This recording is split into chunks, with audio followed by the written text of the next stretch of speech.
Here's a question for you. We all want to get to heaven.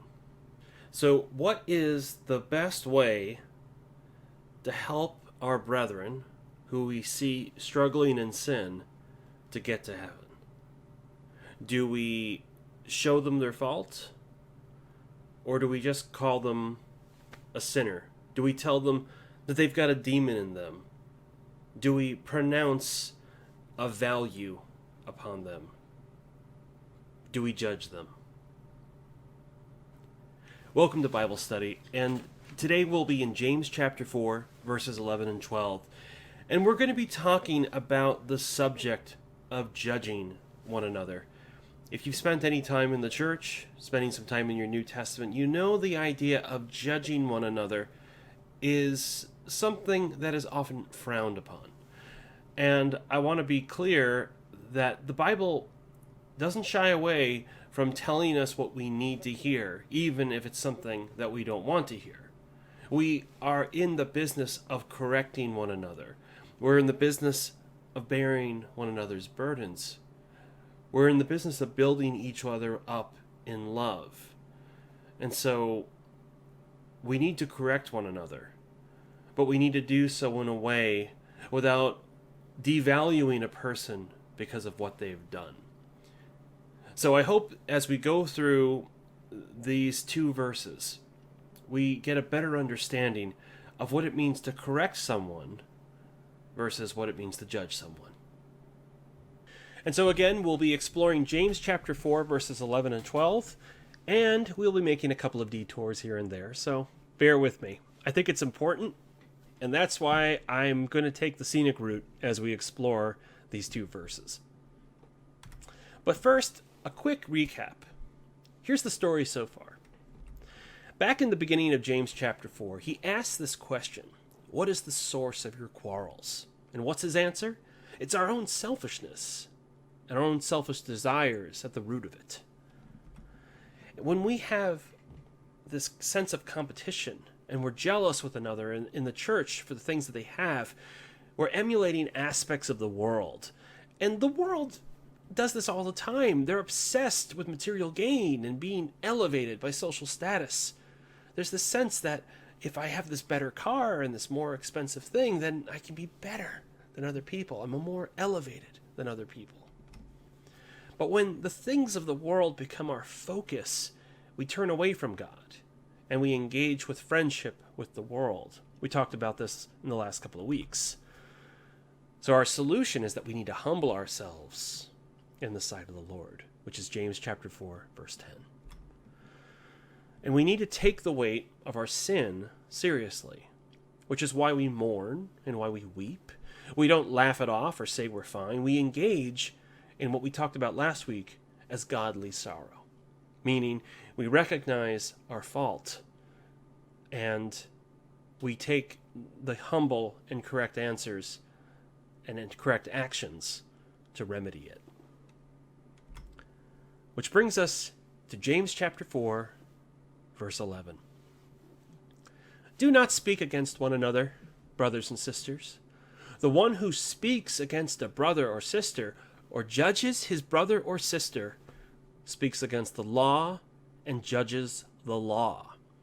But if you judge the law, you are not a doer of the law, but a judge of it. And so there's a lot here, and so we're going to break it down piece by piece. So let's start with the top. I think this is probably the easiest part. Do not speak against one another, brothers and sisters. So this idea of speaking against one another, it comes from the Greek word kataleleo. It's to speak evil of, or to rail at, or to slander. Helps Word Studies describes it as one who speaks down to in a hostile and deriding way, to mock or revile, detracting from someone's reputation by malice of speech directed against one's neighbor. Peter describes it and uses the word this way. He says, keep your behavior excellent among the Gentiles, so that in the thing in which they slander you as evildoers, they may, because of your good deeds, as they observe them, glorify God on the day of visitation. In other words, it's kind of funny if you think about it, because it's like, look at these evildoers. They're giving to the poor. They're taking care of one another. I saw one of them fall into a ditch and they took him to the hospital to get patched up. Look at all the evil things they're doing because they're getting slandered. And so Peter is saying, just do the best you can. Do the right things. So they're going to have to slander you for doing good stuff because their focus is about deriding the Christians. And so when we speak against one another, we're bringing them down. We're being malicious. And we're saying things that are harmful. And often, they are untrue. The next part. The one who speaks against a brother or sister, or judges his brother or sister, speaks against the law and judges the law. So that word judge comes from the Greek word krino. And it was originally used to describe separation. In ancient Greek literature, there's the idea of separating the wheat from the chaff. It is from one of the ancient myths, and it's written in that way, and it uses this word krino. And in the New Testament, it's primarily used to refer to making a judgment or a decision about someone or something. It could be good or it could be bad. It's kind of a neutral term, but you're making a judgment, and you're saying that one thing is better and one thing is worse than another. The law is coming from the Greek word nomos, and this is a pretty general word. It means the law. It could refer to earthly laws, laws of the Old Testament, New Testament. It all depends on the context. So if we slander one another and we judge one another, then we are also slandering and judging the law of Christ. But, you may ask, how do we know it's the law of Christ and not another law? You said, Brother Everson, that nomos is a very general term. So let's listen to what Jesus says. He says, do not judge. Same word, krino. And you will not be judged. Do not condemn, and you will not be condemned. Pardon, and you'll be pardoned. This comes from Luke chapter 6, verse 37. And it kind of runs in parallel to the idea of the golden rule, to treat others the way you would like to be treated. But he's very clear. Don't judge one another. And so what law are we violating? We're violating the word of God. The word condemn comes from another Greek word, and we're going to talk about that more a little later. So why is this command so hard to follow? And I think the reason it's hard to follow is because we need to understand what it means to rebuke somebody versus what it means to judge somebody. Because there is a distinction. And this is where we go down the rabbit hole. This is usually the part I leave out, where I do a ton of research. But I think the context and the content that we're going through here is vitally important in terms of understanding our relationship with God and our relationship towards each other, as well as our responsibility to God and to each other. So we're going to talk about these three ideas, reproving, rebuking, and exhorting. And I bring it up because it's used in a very famous passage from 2 Timothy chapter 4, verse 2. Because he says to Timothy, Timothy, preach the word. Be ready in season and out of season. Reprove, rebuke, exhort with great patience and instruction. So we got to be preaching that word. We've got to be ready all the time. We've got to have a lot of patience, and we've got to be using the facts. We've got to be instructing people and showing them the truth. And then we have these three words that we often never use in the English language. They're words that we primarily see in the Bible, and we're going to unpack them and demystify them. So we're going to start with the word reprove. Reprove comes from the Greek word elekeko, and I probably am mispronouncing it, but that's the Greek word. Strong's Concordance says it means to expose, convict, or reprove. I like the word expose. We see it in Ephesians 5, verse 11. He says, do not participate in the useless deeds of darkness, but instead even expose them. And then in Ephesians 5:13, it says, but all things become visible when they're exposed by the light. For everything that becomes visible is light. I used a picture here of a very dark street or dark sidewalk, and our eyes are drawn immediately to the light, and our eyes are drawn to the things and the shapes that are made by the light. When everything's in darkness, we don't know where we are. We don't know what's true, what's false. We don't know what we're seeing. But when we're exposed to the light, and when things are exposed to the light, we understand what is happening. We see it clearly. Helps Word Studies says this word can mean to convince with solid, compelling evidence, especially to expose, like proving wrong or connecting things. So like when we see things that are in the dark and then it's lit, we understand, oh, that's a tree, that's a road, that's a bush. And so we know without a shadow of a doubt what these things are because it's been exposed to us. In Matthew chapter 18, verse 15, the word is translated as to show someone's fault. Like, if your brother sins, go and show him his fault in private. If he listens to you, you have gained your brother. So what are we saying? Look, brother, I don't know if you realize this, but you just did this thing that was bad. I want to tell you in private, because I don't know if you meant to do it or not, but it was wrong, and you need to correct it.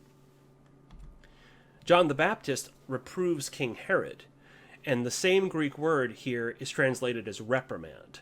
But contextually, we see that John here is exposing Herod's sin, because what happens is, when Herod the Tetrarch was reprimanded by John the Baptist regarding Herodias, his brother's wife, and regarding all the evil things which he had done, what does Herod do?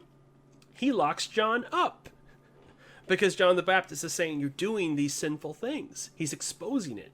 He's putting it out in the open to be seen.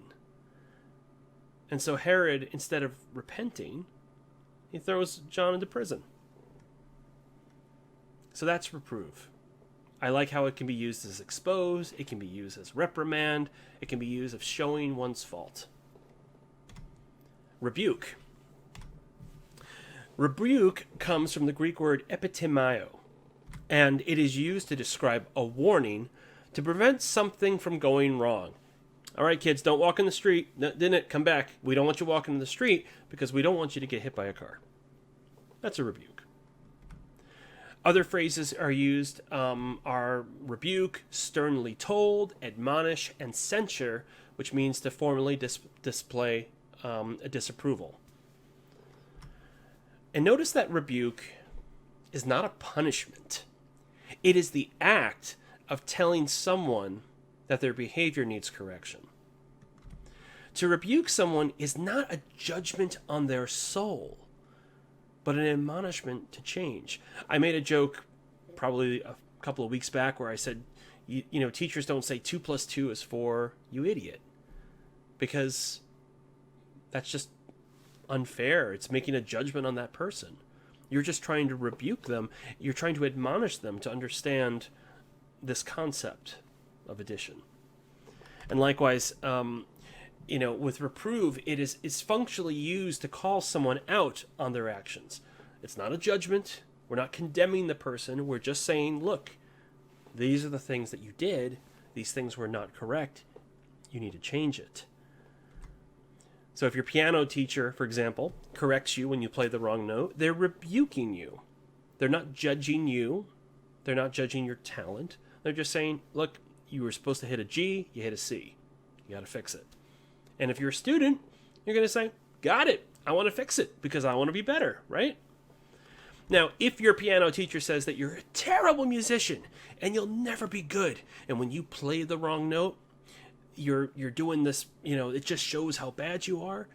Oh, it just feels terrible to even say it. That's a judgment. They are ascribing a value on who you are because you did this thing. Exhort. Exhort comes from the Greek word parakaleo, and it can be used to describe someone who is calling you to action, or begging, imploring, which means to beg earnestly, to plead or to pray for something, or to comfort someone. The centurion implores Jesus to heal his servant in Matthew chapter 8, verse 5. Peter urges those listening to his message at Pentecost to be saved from this perverse generation in Acts chapter 2, verse 40. Paul reminds us that God comforts us in our afflictions so that we in turn can comfort each other in 2 Corinthians chapter 1, verse 4. Paul sends Tychicus to the Colossian church so that they may know about our circumstances and that Tychicus may encourage your hearts in Colossians chapter 4, verse 8. Peter again urges the elders to shepherd the flock with the right motivations and not because of greediness or compulsion in 1 Peter 5, verses 1 through 4. This is all the same word. And the word can be used in many ways, but what unites these definitions is this idea of a call to action, whether it's to remind us of God's truth or to be comforted by it or to fulfill a request from someone. Reprove, rebuke, and exhort. This is what Timothy was asked to do.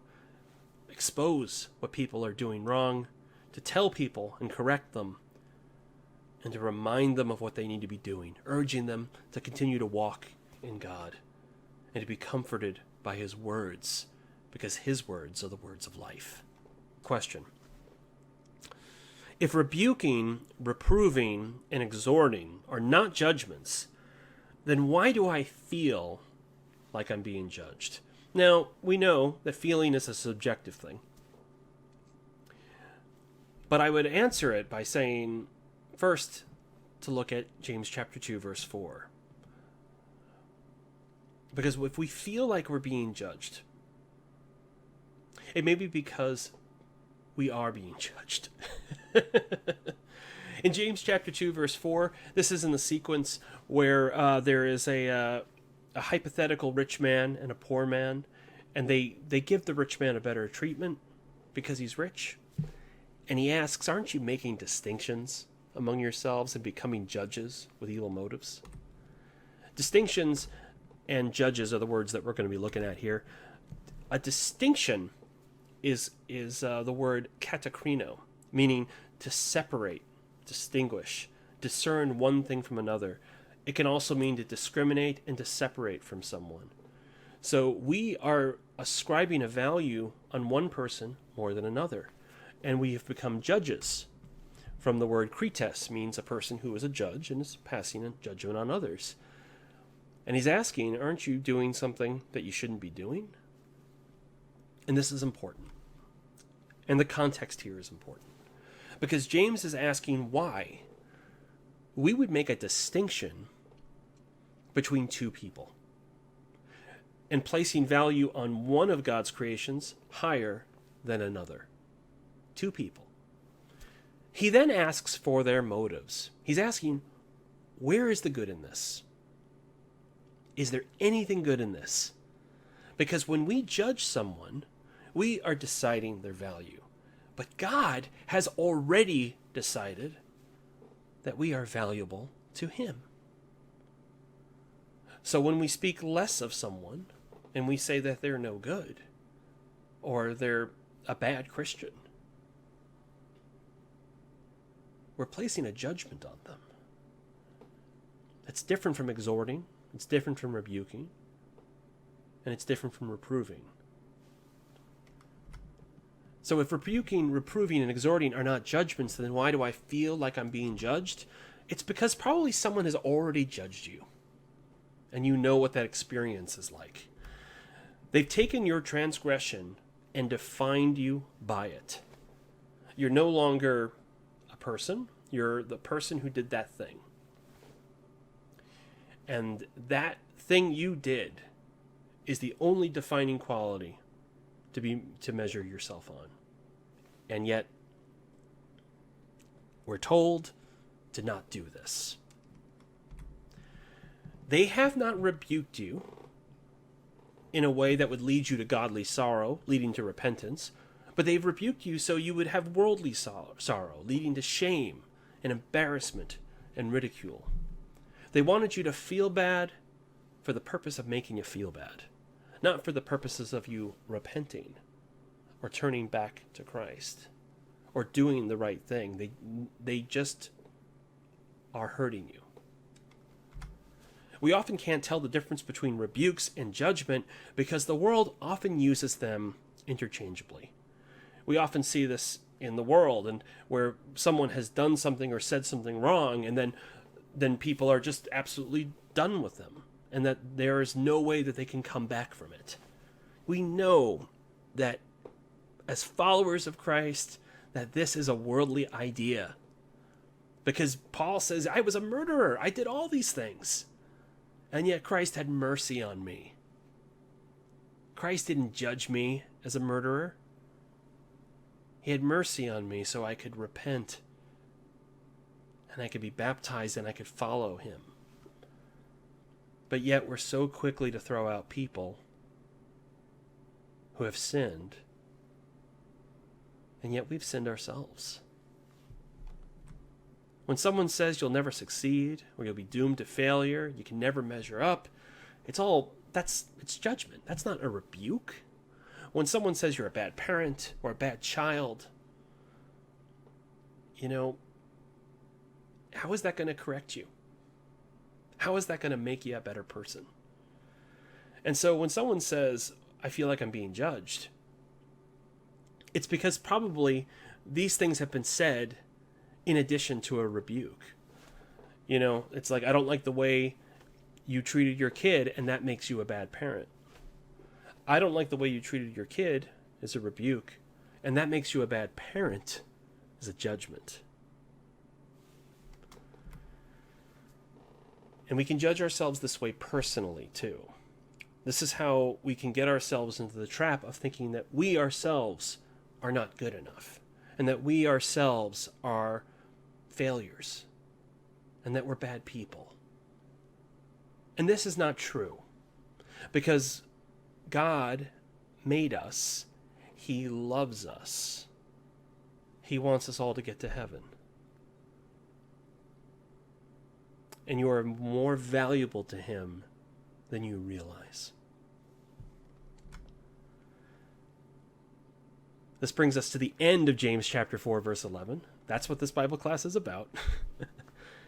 And he says, but if you judge the law, you're not a doer of the law, but a judge of it. So, I can't reprove people now? I can't rebuke people because they're going to say I'm being too judgmental? Well, they can say that. But you have to ask yourself, are you truly rebuking them? Are you truly reproving them? Are you exposing their fault and showing them where they've sinned? Or have you gone further?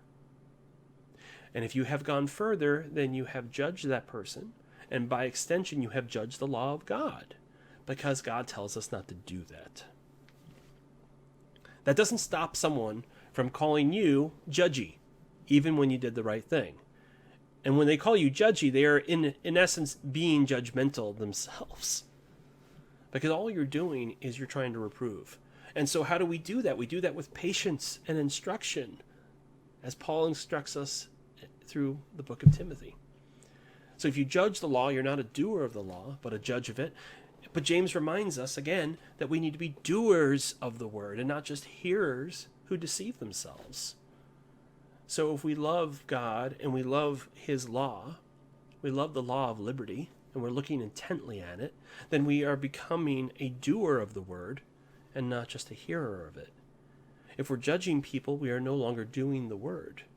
We're judging that the word is not good enough for my purposes. I want to punish someone. I want them to feel terrible. I want to lower them below myself because of their sin.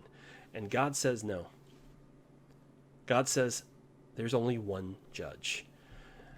I wonder if there's a passage for that. James chapter 4, verse 12. There is only one lawgiver and judge. The one who is able to save and to destroy. But who are you? Judging your neighbor. He's not asking you, who are you, rebuking your neighbor? Judging. And so we judge someone when we are, again, devaluing the person and condemning the person instead of the sin. I've gone this far without even talking about the catchphrase of love the sinner and hate the sin. This is what rebuking is. It's loving the person and reminding them and showing them the fault of their ways. In John 3:17, Jesus says, God did not send the Son into the world to judge the world, but so that the world might be saved through him. So if we are a follower of Christ and we're supposed to be walking in his footsteps, we are not here to judge the world either, because God didn't even send his Son to judge the world. In Matthew chapter 7, verses 1 through 3, he says, do not judge, so that you will not be judged. For in the way you judge, you will be judged, and by your standard of measure, it will be measured to you. Why do you look at the speck that is in your brother's eye, but not notice the log that is in your own eye? We sometimes look at this and say, well, everyone messes up. I can't reprove anybody. I can't rebuke anybody. But that's not really the truth. The problem is we all have specks in our eye. We all have logs in our eye. But we're not any better than the person who has a log in their eye or a speck in their eye, because we all have it. That's what he's trying to say. The same book, Matthew, is about correcting one another and reminding people that they do have a speck. It doesn't make me better than you because I'm reproving you. Because we're all trying to get to heaven together. And I know I've got my own faults. And you do too. But we're trying to get these planks out and these specks and these logs out together. That's what he's saying. He's not saying you can't reprove people, and he's not saying you can't correct people. Because Jesus will do this too. But before we go into that, I want to talk about the word condemn. This comes from the Greek word katakrino, and it means to judge down, to issue a penalty, and to judge someone decisively or decidedly as guilty. Strong defines it as to give judgment against, to judge worthy of punishment, or to condemn. In Romans chapter 2, verse 1, Paul says, therefore you have no excuse, you foolish person, every one of you who passes judgment, for in that matter in which you judge someone else, you condemn yourself. For you who judge practice the same things. We all sin. But why do you get to judge someone on their sins? Why do you say that they're worthy of condemnation and you're not? We all need help. We all need to reprove one another, correct one another. But we don't place a judgment on them and say, well, I'm a more mature Christian. I've just understood it a little bit better than they have. Like, that's really not what the Bible teaches. What the Bible teaches is for us to correct one another. And so that brings us to John chapter 8, verses 2 through 11. This will be our final section. This is the story of the woman caught in adultery, and it is very well known. And it begins like this. Early in the morning, Jesus came down again to the temple area, and all the people were coming to him. And he sat down and he began teaching them. Now the scribes and the Pharisees brought a woman caught in the act of adultery, and after placing her in the center of the courtyard, they said to him, Teacher, this woman has been caught in the very act of committing adultery. Now, in the law, Moses commands us to stone such women. What then do you say? Now, there's a couple of things that are at play here. One is that even under the old law of Moses, you didn't bring the one person caught in adultery. You brought both people that were in the adulterous relationship, the man and the woman in this case. The other thing is that I believe the passage that they're referring to in Moses, it actually has to do with one who is betrothed but not married. They're using a different law and applying it in this situation.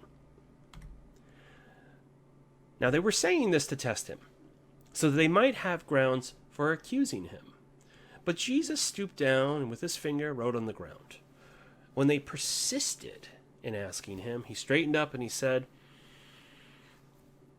He who is without sin among you, let him be the first to throw a stone at her. The other commandment from the Mosaic law was that the accuser, the one who had eyewitnessed and seen the act was to be the one who threw the stone. But Jesus puts a spin on it and says, well, if you're without sin, let that person be the first one to throw a stone. And again, he stooped down and wrote on the ground. Now, when they heard this, they began leaving one by one, beginning with the older ones, and he was left alone, and the woman where she was in the center of the courtyard. And straightening up, Jesus said to her, "Woman, where are they? Did no one condemn you?" And she said, "No one, Lord." And Jesus said, "I do not condemn you either. Now go, and from now on do not sin any longer." So we have an illustration of what it means to condemn, to judge someone in this way, and to reprove or to rebuke someone. Jesus isn't so easygoing that he doesn't ignore sin. And if Jesus is saying, go and sin no longer, then he recognizes that the woman was in sin, and he is rebuking her. But he does not condemn her. He does not pass judgment, because if he did, he would have to pass judgment on everyone, because all have sinned, and all have fallen short of the Lord. But Jesus also follows in the mandate that was from his Father, which was, we read it in John chapter 3, verse 17, that God didn't send his Son to judge the world, but to help the world come back to God, to repent, to turn away from sin, to go and to sin no longer. And that is our class. James chapter 4, verses 11 and 12. Do not speak against one another. Do not judge one another. Because when we do so, we judge God. We judge his law. And hopefully that will give you a little bit more of an idea of what that actually means. Next week, we'll be talking about James chapter 4, verses 13 to 16, which kind of has the idea that tomorrow is not promised and that we are but a vapor that appears for a little while. Thank you again for joining me for this class, and I hope it's been helpful in illuminating and exposing what it means to be one who is rebuking and reproving and one who is judging. As always, if you have questions or any issues with anything I've said that I may have been out of line, feel free to let me know at BibleStudy@DowneyChurchOfChrist.com. I am happy to accept your rebukes and your exhortations and your reprovals, because we're all here to grow. We're all here to do better. But I've seen a lot of confusion over this idea of judging, and I wanted to take the extra time to really expose it. So Lord willing, I hope this is helpful, and Lord willing, I will see you next week. God bless.